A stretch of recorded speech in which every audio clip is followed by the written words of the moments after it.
So having read about Angulimala yesterday, Venerable Angulimala, then today I thought I would continue along that same theme of great disciples. And for me, I find this very inspiring just because I can imagine that these great disciples of the Buddha were human beings just like us, the same tendencies, the same foibles and difficulties and obstacles they had to overcome. So for me, I find it quite inspiring reading about some of these great disciples. So this evening I'll read about Venerable Anuruddha, and I won't read the whole chapter, but I'll read a better part of it and then see if we can finish up Luangta Maha Boowa talking about his own life and how he came to and cultivated the practice.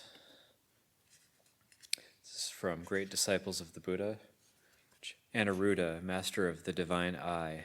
And this is Helmuth Hecker, who's a great scholar of world religions. Very, very good at writing narratives about these Buddhist great disciples. Like Ananda, Anuruddha was a noble of the Sakyan clan and a cousin of the Buddha. He and Ananda were begotten by the same father, the Sakyan prince Amitodana, though their mothers must have been different, as the texts do not refer to the two as brothers and imply that they grew up in different households. Anuruddha's full brother was Mahanama the Sakyan, and he also had a sister named Rohini. As a youth from an aristocratic clan, Anuruddha was raised in luxury. The texts describe his early years in the same terms they used to describe the Bodhisattva's upbringing. This is from the Vinaya. Anuruddha the Sakyan was delicately nurtured. He had 3 palaces, one for the cold season, one for the hot season, and one for the rainy season. Being waited on in his palace for the 4 months of the rains by female musicians, he did not come down from that palace. So probably we can't really relate to that part of it. A charming story recorded in the Dhammapada commentary reveals to us the blissful oblivion and innocence in which Anuruddha grew up. It is said that in his youth he lived in such luxury that he had never heard the word or the phrase, "there isn't any," which is nati, for whatever he might want. His desire would be immediately fulfilled.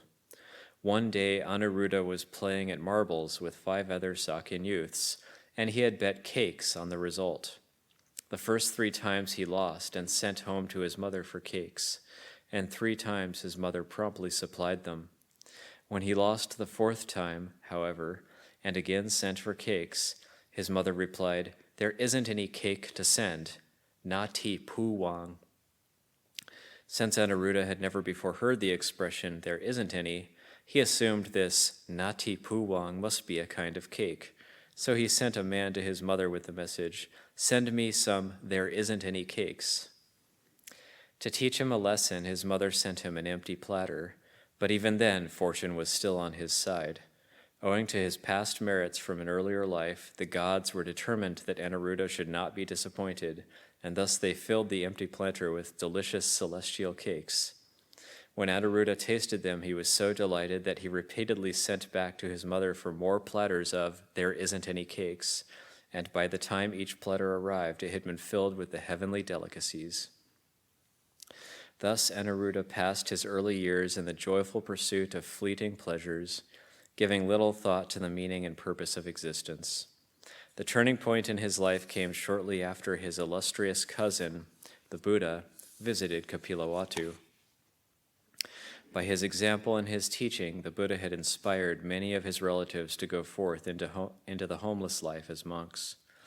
One day, Anuruddha's brother Mahanama reflected on the fact that while many distinguished Sakyans had gone forth, no one from their own family had done so. He then approached Anuruddha and told him what he had been thinking, concluding with an ultimatum, "Well now, either you go forth or I will go forth." For Anuruddha, such a command must have come as a shock, and he demurred. "But I have been delicately nurtured. I am not able to go forth from home into homelessness. You go forth." Mahanama then vividly described to him the burdens of a householder's life that he would have to shoulder. First, the fields have to be plowed. Then they must be sown. Then water must be led into them. Then the water must be led away. Then the weeds must be dug up. Then the crop must be reaped. Then it must be harvested. Then it must be made into stalks. Then you must have them threshed. Then you must have the straw winnowed. Then you must have the chaff winnowed. Then you must have the chaff sifted. Then you must have it brought in. And the same must be done the next year and the year after that. Anuruddha inquired, "When will the work stop? When will an end to the work be discerned? When will we be able to amuse ourselves unconcerned, supplied and furnished with the 5 chords of sensual pleasure?" His brother replied sharply, "There is no stop to the work, my dear Anuruddha. No end to the work is ever to be discerned. Even when our fathers and grandfathers passed away, the work was not to be stopped." By the time he finished speaking, Anuruddha had already made up his mind. "You look after what belongs to the household life, brother. I will go forth from home into homelessness." The thought of endless cycle of strife and toil and the even more vicious cycle of rebirth had awakened in him a sense of urgency.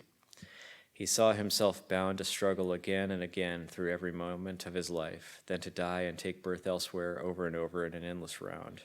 When he saw this, his present life appeared to him insipid and meaningless, and the one hopeful alternative, which now seemed increasingly attractive, was to follow his cousin into homelessness and struggle to break through the cycle of repeated becoming. Immediately, he went to his mother and asked for her permission to become a monk. She, however, refused, unwilling to be separated from even one of her sons. But when Anuruddha insisted, she told him that if his friend, Prince Bhadia, the Sakyan chieftain, would be willing to enter the order, then she would give him her permission. She must have been convinced that Bhadia would never give up the privileges of rulership, and that Anuruddha would then choose to remain in the household life with his friend. Anuruddha next went to Bhadia and told him, "My ordination depends on yours. Let us go forth together into homelessness." Bhadia replied, "Whether it depends on me or not, there should be ordination. I with you." Here he stopped in the middle of the sentence. He had wanted to say, "I shall come with you," but broke off because of feelings of regret. Overcome by attachment to worldly power and pleasure, he could only say, "Go and be ordained according to your wish." But Anuruddha pleaded with him again and again, "Come, friend, let both of us go forth." When Bhadia saw how earnest his friend was, he softened and said, "Wait, friend, for 7 years. After 7 years, we will both go forth from home into homelessness." But Anuruddha replied, "7 years is too long, friend. I cannot wait for 7 years." By his repeated entreaties, Anuruddha forced Bhadia step by step to reduce the delay to 7 days, the time he would need to settle his worldly affairs and install his successor. He was true to his word, and so Anuruddha was free to go with him. Anuruddha's example induced other Sakyan princes too to follow their great kinsman, the Buddha, and join his fraternity of monks.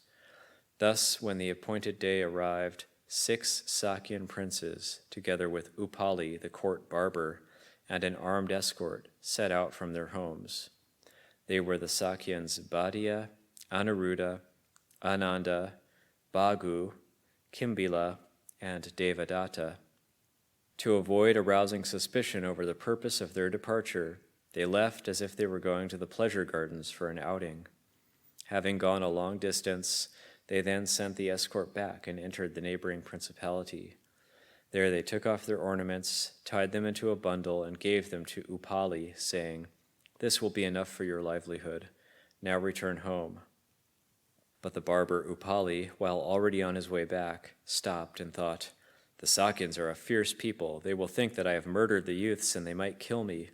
He hung the bundle on a tree and hurried back to join the princes. He told them of his fears and said, "If you, O princes, are going forth into the homeless life, why shouldn't I do the same?" The young Sakyans, too, thought Upali was right in not going back, and allowed him to join them on their way to see the Blessed One. Having come into the master's presence, they asked him for ordination, adding, "We Sakyans are a proud people, Lord. This Upali the barber has attended on us for a long time. Please, Lord, give him ordination first. Since he will then be our senior, we shall have to salute him and do the duties proper to his seniority. Thus our Sakyan pride will be humbled." The Buddha did as requested, and thus these 7 received ordination with Upali as the first. Within 1 year, most of them had achieved some spiritual attainment.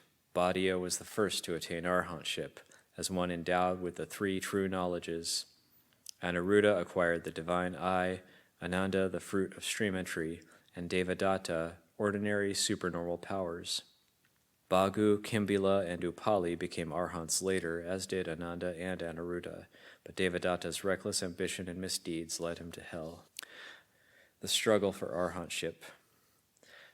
The divine eye is the ability to see beyond the range of the physical eye, extending in Anuruddha's case to a 1,000-fold world system. This faculty, which we will discuss more fully below, is of a mundane, lokiya character, one whose acquisition does not necessarily entail that its possessor has gained realization of the Dhamma. Anuruddha attained the divine eye before he became an arahant, and to reach the heights he still had to overcome many inner obstacles. 3 reports in the canon tell of his struggles. Once, when the Venerable Anuruddha was living in the eastern bamboo park with 2 friends, his cousin Nandiya and the Sakyan noble Kimbila, the Buddha visited them and inquired about their progress.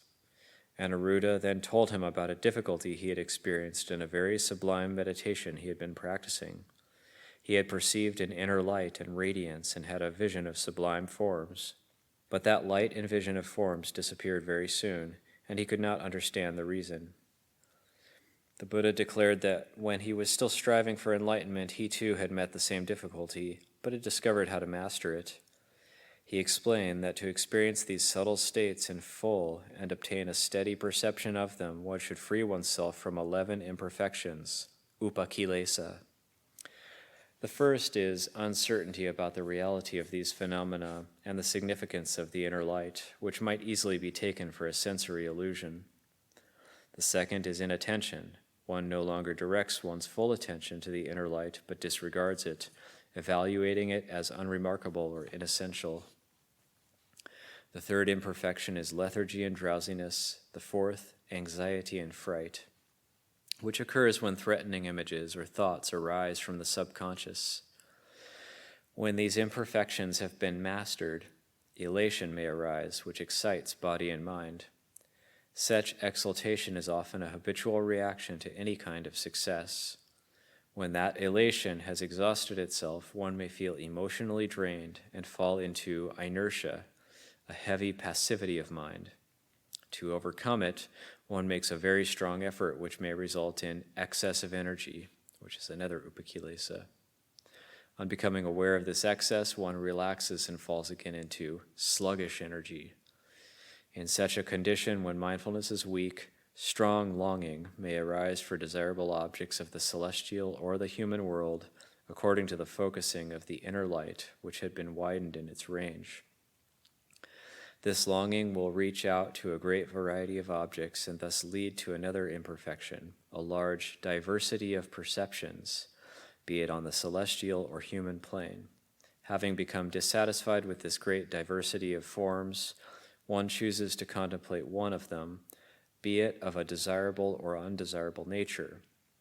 Concentrating intensity on the chosen object will lead to the 11th imperfection, the excessive meditating on these forms. So that's a very interesting list and interesting translations of the 11 upakilesa. There is another place where there's 16 upakilesa, but this is so to list those: uncertainty, inattention, lethargy and drowsiness, anxiety and fright, inertia, excess of energy, sluggish energy, strong longing, diversity of perceptions, and then excessive meditating. Addressing Anuruddha and his 2 companions, the Buddha thus described vividly from his own experience the 11 imperfections that may arise in the meditative perception of pure forms, and he explained how to overcome them. And that's, for anybody interested, that's found in Majjhima Nikaya 128, Sutta 128. When Anuruddha had perfected himself more and more in the jhanas and in those refined meditative perceptions, he one day went to see the Venerable Sariputta and said, "Friend Sariputta, with the divine eye that is purified, transcending human sight, I can see the 1,000-fold world system. Firm is my energy, unremitting. My mindfulness is alert and unconfused. The body is tranquil and unperturbed. My mind is concentrated and one-pointed. And yet my mind is not freed from the cankers, not freed from clinging. Thereupon Sariputta replied, Friend Anuruddha, that you think thus of your divine eye, this is conceit in you.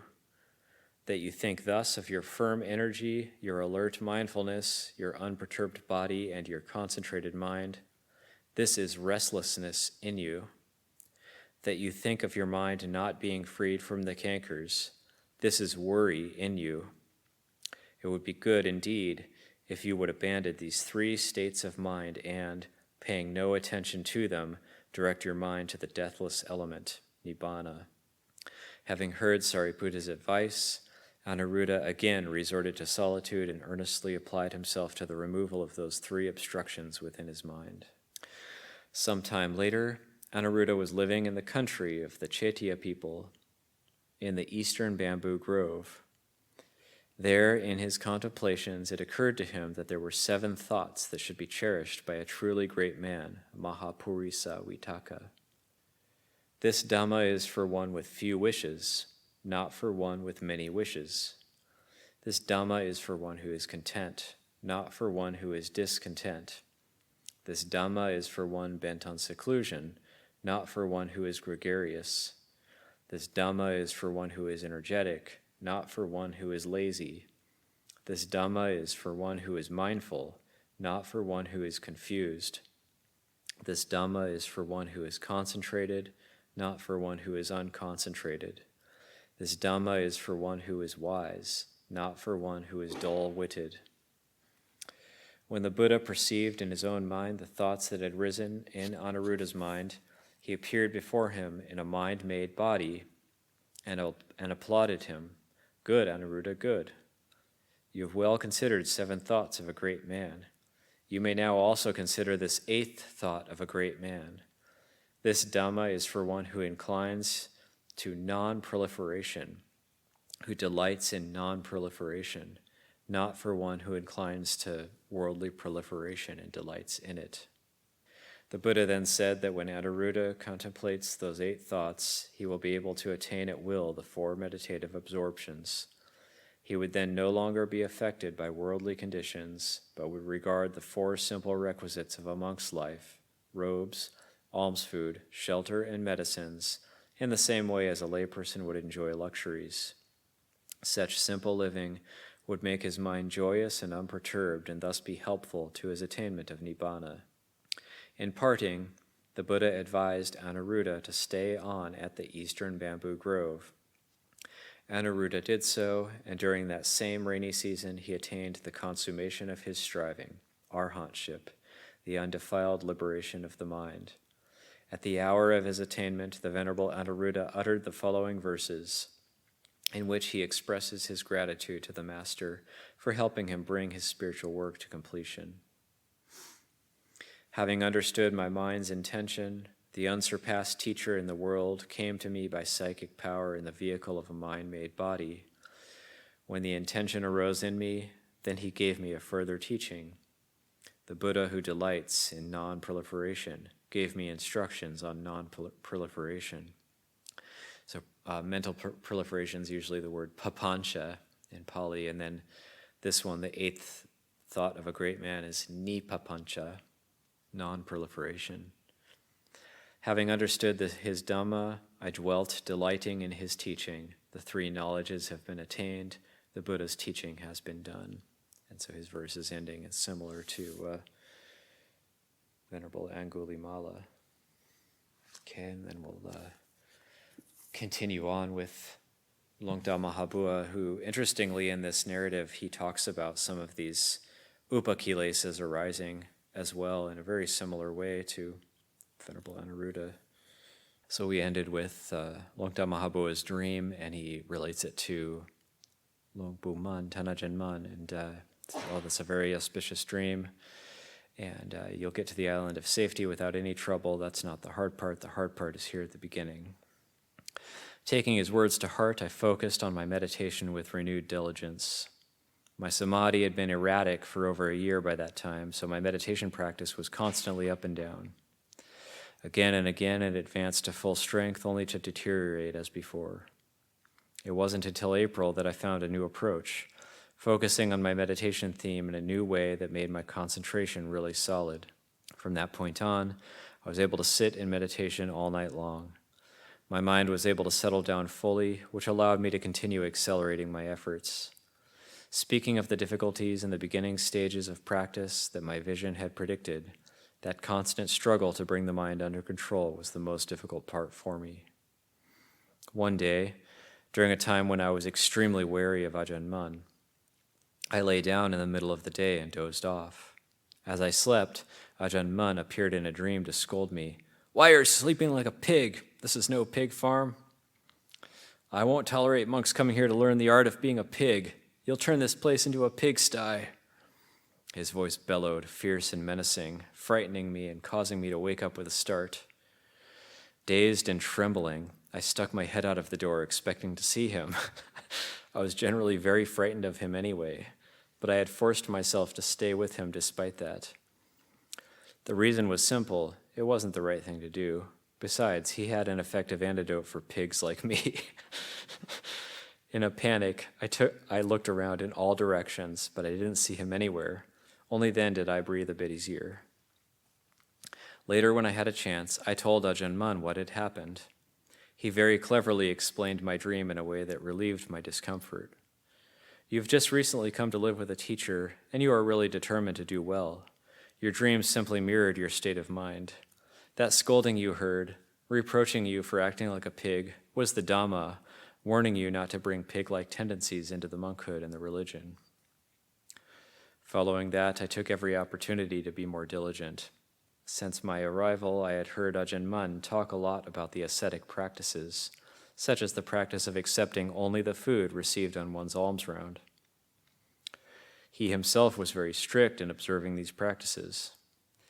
So I vowed to take on special ascetic practices during the rains retreat, which I diligently maintained. I vowed to eat only the food I got while on my alms round. If anyone tried to put food in my bowl aside from the food I had received on my round, I wouldn't accept it and wouldn't be interested in it.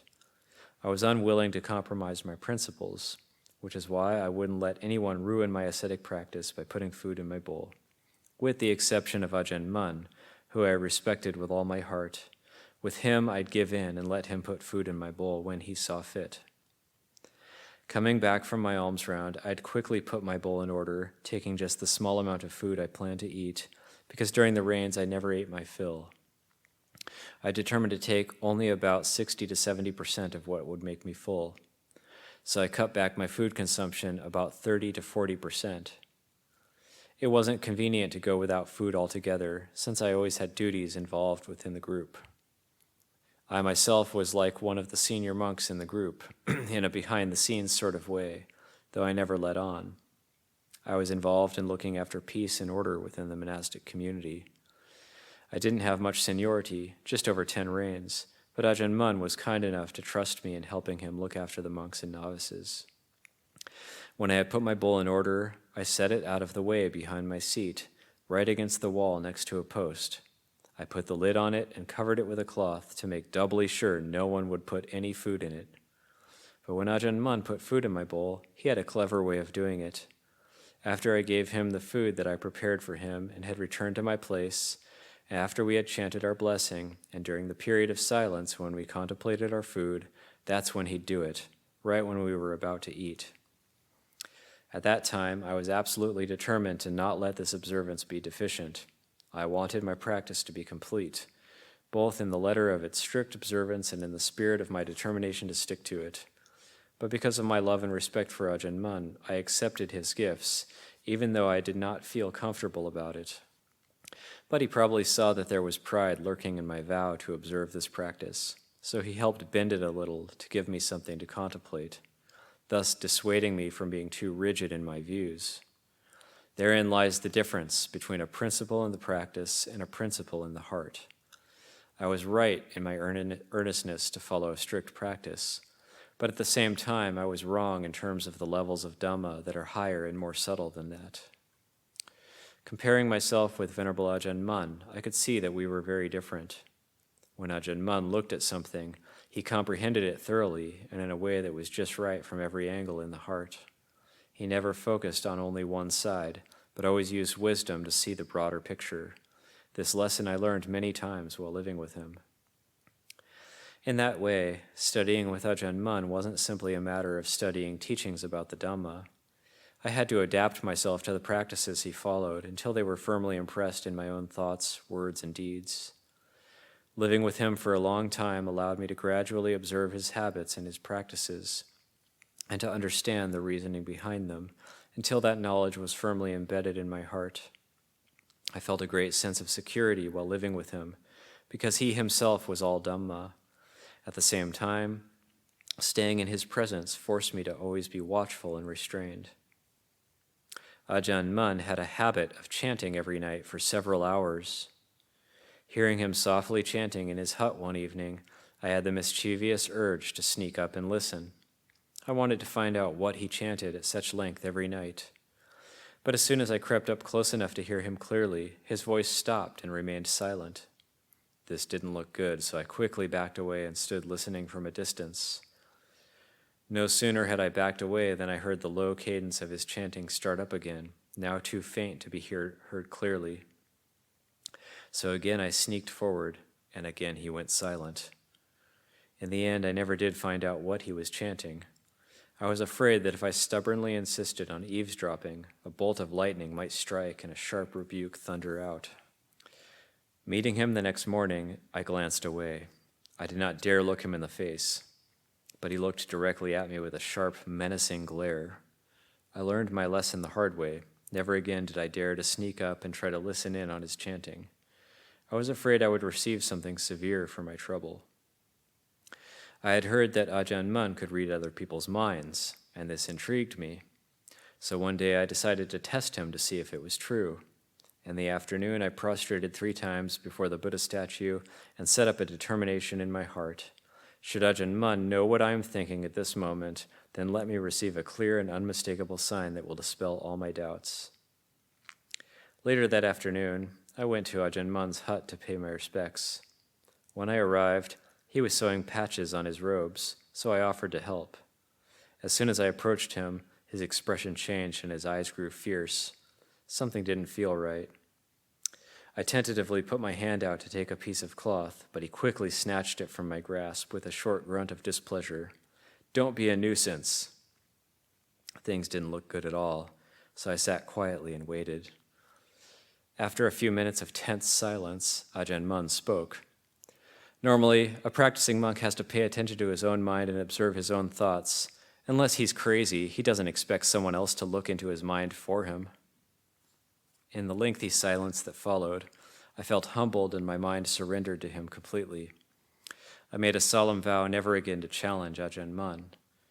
After that, I respectfully asked permission to help him sew his robe, and he made no objection. When staying with Ajahn Mun, I felt as though the paths, fruitions, and nibbana were nearly within my grasp. Everything I did felt solid and brought good results. But when I left him to go wandering in the forest alone, all that changed. Because my mind still lacked a firm basis, doubts began to arise. When doubts arose that I couldn't handle myself, I'd have to go running back to him for advice. Once he suggested a solution, the problem usually disappeared in an instant, as though he had cut it away from me. Sometimes I would leave him for only 5 or 6 days when a problem started bothering me. If I couldn't solve the problem the moment it arose, I'd head right back to him the next morning, because some of those problems were very critical. Once they arose, I needed advice in a hurry. Speaking of effort in the practice, my 10th rains, beginning from the April after my 9th rains retreat, was when I made the most intense effort.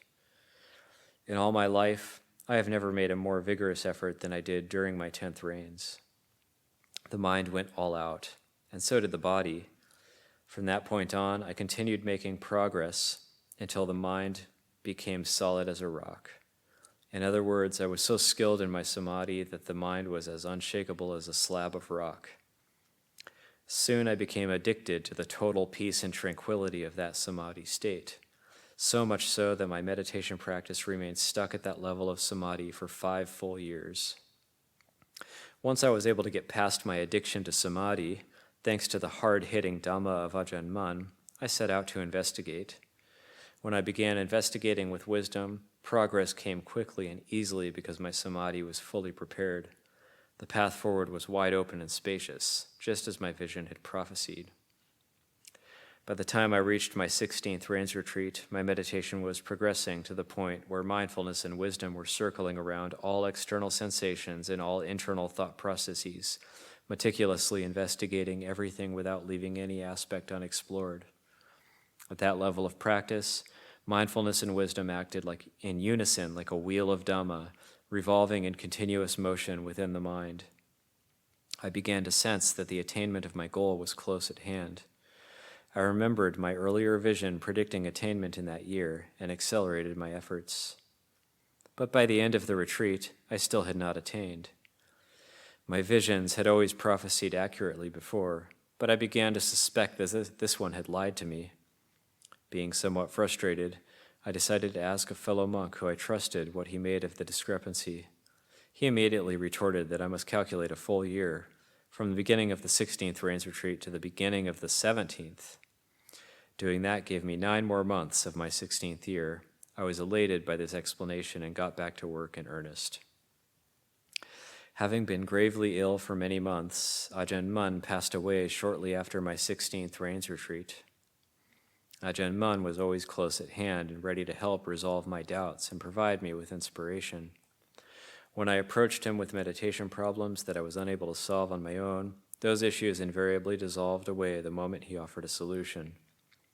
The loss of Ajahn Mun as a guide and mentor profoundly affected my hopes for attainment. Gone were the easy solutions I had found while living with him. I could think of no other person capable of helping me solve my problems in meditation. I was now completely on my own. Fortunately, the current of Dhamma that flowed through my meditation had reached an irreversible stage. By May of the next year, my meditation had arrived at a critical phase.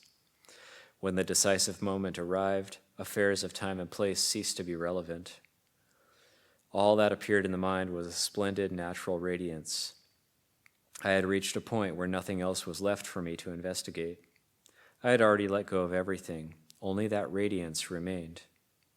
Except for the central point of the mind's radiance, the whole universe had been conclusively let go. At that time, I was examining the mind's central point of focus. All other matters had been examined and discarded. There remained only that one point of knowingness. It became obvious that both satisfaction and dissatisfaction issued from that source. Brightness and dullness, those differences arose from the same origin. Then, in one spontaneous instant, Dhamma answered the question. The Dhamma arose suddenly and unexpectedly, as though it were a voice in the heart. Whether it is dullness or brightness, satisfaction or dissatisfaction, all such dualities are not self. The meaning was clear: let everything go. All of them are not self. Suddenly the mind became absolutely still. Having concluded unequivocally that everything without exception is not self, it had no room to maneuver. The mind came to rest, impassive and still. It had no interest in self or not self, no interest in satisfaction or dissatisfaction, brightness or dullness. The mind resided at the center, neutral and placid. It appeared inattentive, but in truth, it was fully aware. The mind was simply suspended in a still, quiescent condition. Then, from that neutral, impassive state of mind, the nucleus of existence, the core of the knower, suddenly separated and fell away. Having finally been stripped of all self-identity, brightness and dullness and everything else were suddenly torn asunder and destroyed once and for all. In the moment when the mind's fundamental delusion flipped over and fell away, the sky appeared to come crashing down as the entire universe trembled and quaked. When all delusions separated and vanished from the mind, it seemed as if the entire world had fallen away and vanished along with it. Earth, sky, all collapsed in an instant. On May 15th of that year, the 9-year prediction from my earlier vision was fully realized. I finally reached the island of safety in the middle of the great wide ocean. Several years later, while I was staying at Ban Hoi Sai, I experienced another amazing vision. Floating high up in the sky, I saw all the Buddhas from the past stretched out before me. As I prostrated before them, all the Buddhas were transformed into life-size solid gold statues. Pouring fragrant water, I performed a ritual bathing of all the golden Buddhas. While floating back to the ground, I saw an enormous crowd of people stretching to the horizon in every direction. At that moment, precious holy water began streaming from my fingertips and from the palms of my hands, spraying out in all directions until it had showered the entire congregation. As I floated above the ground, I looked down and saw my mother sitting in the crowd. Looking up, she implored of me, "Son, are you going to leave? Are you leaving?" I answered, "When I finish, I'm going to leave, but you wait here." When I had finished spraying holy water in all directions, I floated down to the ground. My mother had spread a mat on the ground in front of her house, so I sat down and taught her the Dhamma. Reflecting on this vision later, I realized that I would have to ordain my 60-year-old mother as a white-robed nun. I wished to give her the best possible opportunity for spiritual development during her remaining years. So I quickly sent her a letter advising she begin preparing for a nun's ordination. My place of birth was located in Udon Thani province, several hundred miles from Ban Hoi Sai. Upon arriving at Ban Tat village, I found my mother eagerly anticipating her new life. Straight away, we set about preparing for her ordination. Recognizing that my mother was too old to wander with me through the forests, I looked for a suitable place in the vicinity of Ban Tat village to establish a forest monastery. When a maternal uncle and his friends offered a 70-acre piece of forested land about 1 mile south of the village, I gratefully accepted. I decided to settle there and build a monastery where both monks and nuns could live in peaceful seclusion. I instructed my supporters to build a simple grass-roofed bamboo meeting hall and small bamboo huts for the monks and nuns. The vision I had of teaching my mother foreshadowed the establishment of Ban Tat Forest Monastery, which completely changed my life forever. Before that, I roamed as I pleased. At the end of each rains retreat, I'd just disappear into the forest, content like a bird that has only its wings and its tail to look after. After that, I lived at my monastery and looked after my mother until the day she died. Eventually, monks began to gather around me in larger and larger numbers, and I taught them to be resolute in their practice and to maintain Ajahn Mun's lineage of renunciation, strict discipline, and intensive meditation. Although I have a reputation for being fierce and uncompromising, more and more practicing monks have gravitated to Ban Tat Forest Monastery over the years, transforming it into a thriving center of Buddhist practice. The enormous crowd of people in my vision began to become a reality.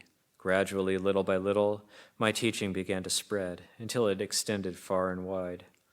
Now, people from across Thailand and around the world came to listen to Luangta Maha Boowa expound the Dhamma. Some travel here to hear me talk in person. Some listen to recordings of my talks that are broadcast throughout Thailand on the radio and the internet. As I grew older, my exposure in Thai public life continued to expand with each passing year. When the economic crisis hit in 1997, I stepped in to help lift the nation from the depths of darkness, that is, from greediness on one level of society and from poverty on the other.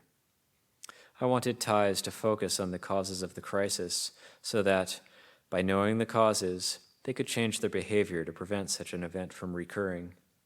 So I used the Help the Nation campaign not only to raise gold for the national treasury, but more importantly as a means to spread the Buddha's teaching to a broader section of Thai society in an age when many Thai people are losing touch with Buddhist principles.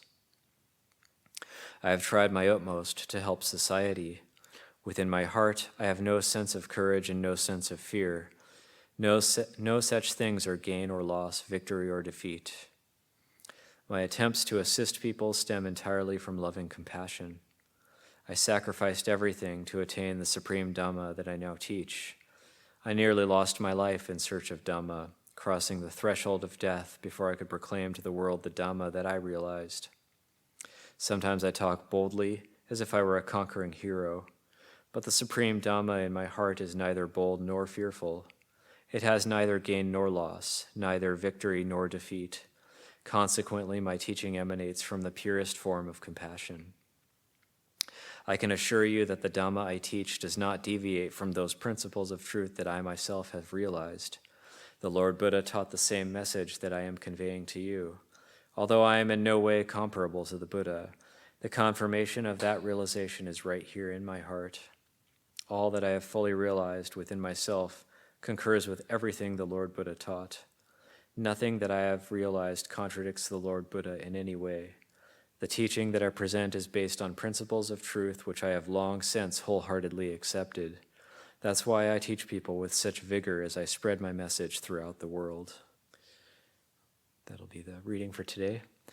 I went on a little bit longer, but it's Luangta Maha Boowa, so it has a certain momentum to it. A few minutes if there's any questions, comments.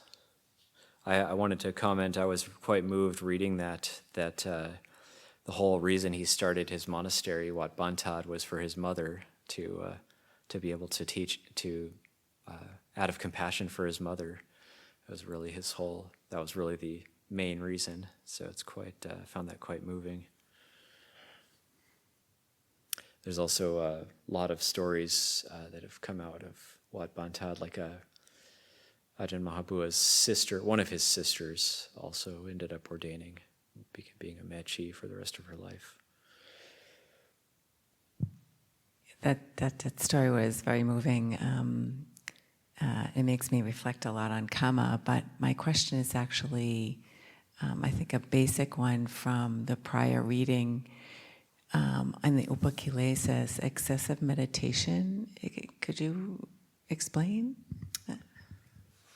Yeah, I'm not sure what the Pali is, and might have to look at the context of that. It's excessive meditating, excessive focus on the object of meditation. Yeah. It's like over-focusing. It's a interesting sutta where the Buddha talks about it's one of the few suttas where the Buddha talks about the details of nimittas that were arising for him in his meditation, where normally we just see the bare bones structure of the four jhanas, but in this particular one he's talking about there was forms arising that were indiscernible and then disappearing, then they were discernible, and then they had details to them and without details, and he goes into all these descriptions of different things that were happening in his meditation. That seems to he links that with Venerable Anuruddha is experiencing the same thing in his meditation. And so does that mean, just one follow-up, does that mean sort of excessive focus? Is that almost like grasping at the object? Is that kind of what it means in that context of what he spoke of? It could be. It'd probably be worth reviewing the sutta. Majjhima Nikaya 128. Do you have any comments on that? Just not from doing any research or anything, but just as a general impression, perhaps that tendency to focus so solely on the object that one loses one's sampajanya, one's clear awareness, all-around awareness, by narrowing the attention just too much.